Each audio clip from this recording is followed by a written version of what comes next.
The ultimate thing in my life has been to seek truth.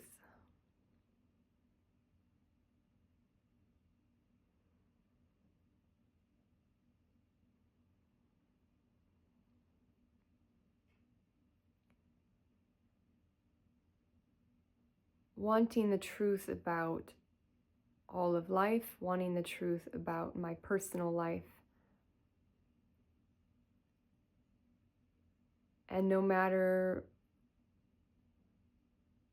which era of my life I've been in, no matter which portion of my life, no matter which section, no matter which age, no matter which religion or version of spirituality I've been in, my base desire has been to seek truth,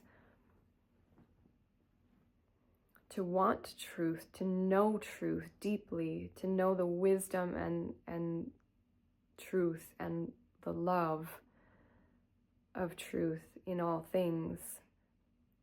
And I wonder if that's ultimately what everyone is seeking, truth, as one of the base layers of what we are all asking. What we are all asking to know. Why are we here? What is the meaning of life? What is the purpose of life? And there's a point that every person, maybe every being, gets to where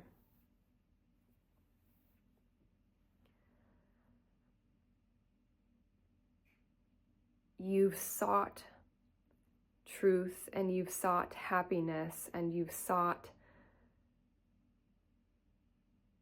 satisfaction and happiness, joy, freedom, peace, contentment, all the good emotions that we are all seeking, all the good feelings that we are always seeking. And we actively seek our desires to find and pursue those emotions that we want to feel, those good feelings that we want to feel. And eventually there's this point where maybe after lifetimes, maybe only after one singular life, maybe after many explorations of seeking desire and finding desire and exploring what it means to pursue desires, that a question arises.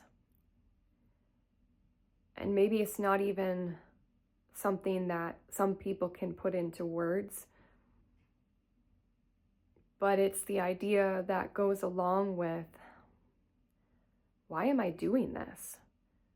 What am I actually seeking? Because the job that I'm in, that I thought was my dream career, the home that I'm in that I thought was my dream home, I built it. The vehicles that I have that were my dream vehicles, the relationship that I had always wanted, the children I had always wanted, the adventures that I always wanted, all of these things, I've gotten them, and yet I still fall into darkness in emotions. I still fall into mental traps. I still fall into a sense of discontent and not being satisfied with life, not being happy with life, despite having all these things. And on some level, we all know that when people say these things, yes, I built up my business, or I became wealthy, and I had the love of my life, and it still didn't do it for me, we all nod And we all say, yes, that's true. We know that's true deeply, internally. And yet we still keep doing it.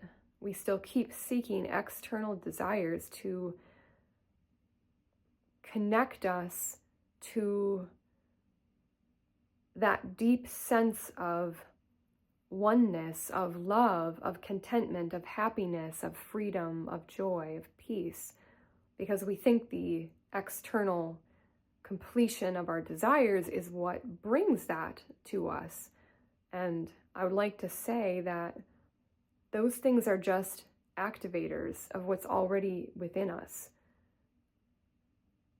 There is no substance to our desires because they aren't the thing that brings lasting happiness, lasting freedom, lasting joy, lasting contentment, because if they were, those things would continue to feed us those emotional uprisings that we had been seeking, and yet they don't.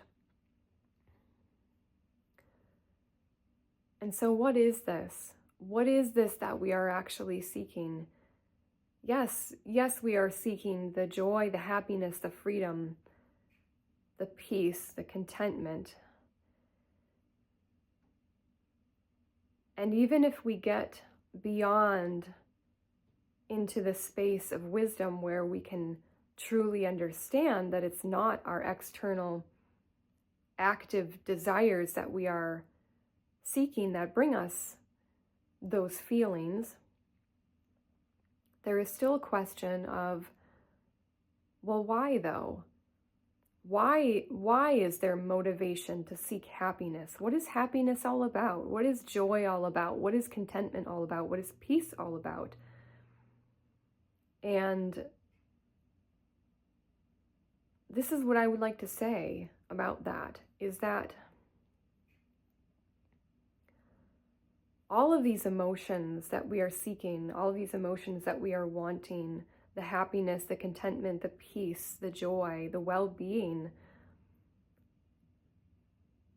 those are all natural states of who we are. And why?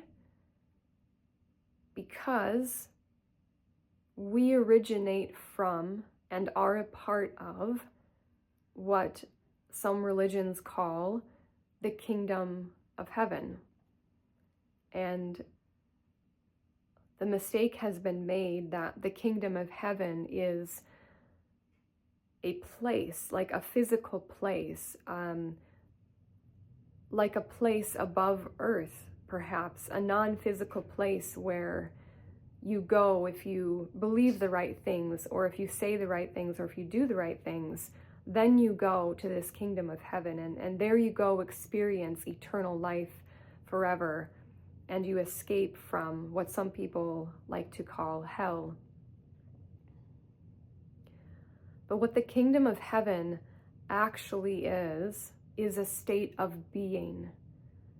A state of being in oneness with everything. A state of recognizing who you are, the fullness of who you truly are, the you that is non-physical and not separated from anything. That is the state of the kingdom of heaven. The kingdom of heaven is not a separate place. It is both you and a state of being, because all things in oneness are in harmony, are in love, are in peace, are in contentment, are in happiness, in freedom, in perfect health. And this is what it means to be in the kingdom of heaven. There is nothing else that we are seeking.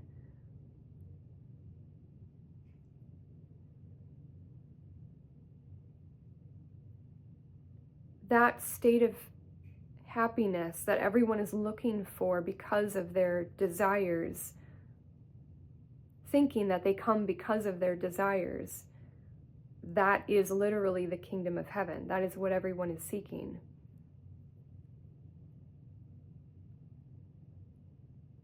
It has been said in multiple religions and walks of spirituality that the kingdom of heaven is within. And seek first the kingdom of heaven, and then all of these things will be added to you. And what this is meaning is to fully realize that state of being, the kingdom of heaven inside of yourself, without having to follow specific desires to feel what you are looking to feel, which is the state of being in the kingdom of heaven. The state of being in the kingdom of heaven is a natural state. It is us. It is our natural state. We cannot separate ourselves from it.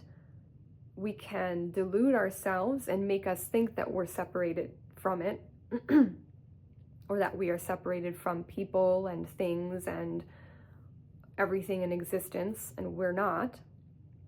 But in actuality, we cannot actually separate ourselves from that. We're having the experience of separation. And so what we are feeling, this need to seek truth, this need to seek love and wisdom and happiness and joy, peace, contentment, the need and the drive, the motivator to seek these feelings and these states of being through our physical and mental desires on this physical plane. All those things are trying to direct us back to the state of being in the kingdom of heaven. And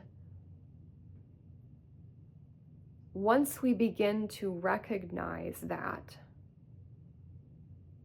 these states are not from external activities or doings, but that is a state within, we relieve our suffering, and suffering is hell.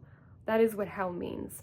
Hell is a state of dark suffering where you cannot see anything and you feel like you are burning with your passions, with your desires, with your separation, and wanting to get out of it but feeling stuck. That is the separation. That is the suffering, excuse me. So when people are talking about hell, they're referring to the suffering, not a literal place of flames and torment and separation from God eternally. So we're seeking to be released and relieved of hell, of suffering. And the only way to do that is to enter into, within, the kingdom of heaven. And the only way to do that is to know yourself and come to realize the truth of who you are within, without all the things externally that you think you are, the body, the mind, the things that you have.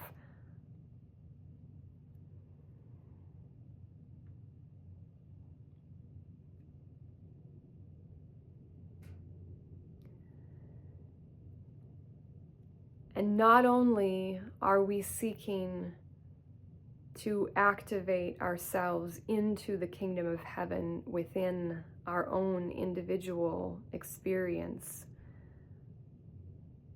but we are also seeking to bring the kingdom of heaven through us into physical reality as a physical manifestation of what we have realized within ourselves. And so once we have traveled that long, interesting, and challenging road to let go of the ego and release the idea of separation and hell, and once we realize the kingdom of heaven within ourselves, and we access that on a regular basis without needing external things to get us there, it then becomes our motivator to show others how to access that kingdom of heaven within themselves. And as a collective, as we begin to recognize and realize and actualize the kingdom of heaven within ourselves and within each other, we begin to be motivated by the idea of bringing the kingdom of heaven into physical reality in an experience that we have like we are having now in a heightened way. And so this is what we talk about when we say the new earth, the kingdom of the new earth. I like to call it that because it's a blend of the kingdom of heaven and the new earth put together. So the kingdom of the new earth. And what this is meaning is that once we have all actualized and realized to some degree the kingdom of heaven within ourselves and within each other, our oneness, our love coming from within and not external circumstances, we can therefore then create the new earth on this planet in a different timeline, but that's another story. We can then create a new earth for the kingdom of heaven to be upon. And so that happiness, that peace, that joy, that connectedness, that freedom, all of those good things that we seek come into physical manifestation on earth, where we experience the idea of us all creating and coming together and connecting and working towards one harmonic way of living. This is the kingdom of heaven realized in physical form on the earth.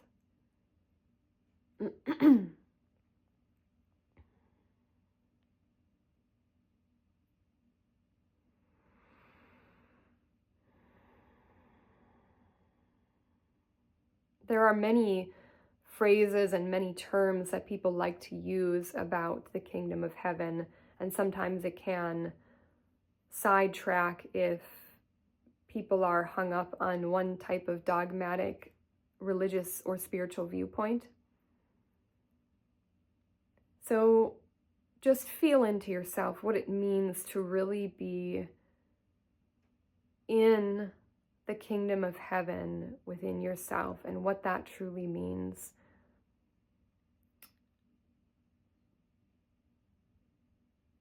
Because therein lies the motivation for our seeking.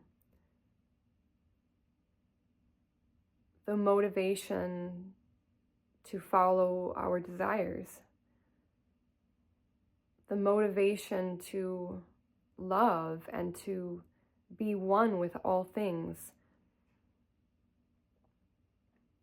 All of this, at least in this reality, at least about being human, and at least as far as we can tell with non-physical beings that communicate with us, that what we are all seeking is that kingdom of heaven within and the physical representation of that on our planet.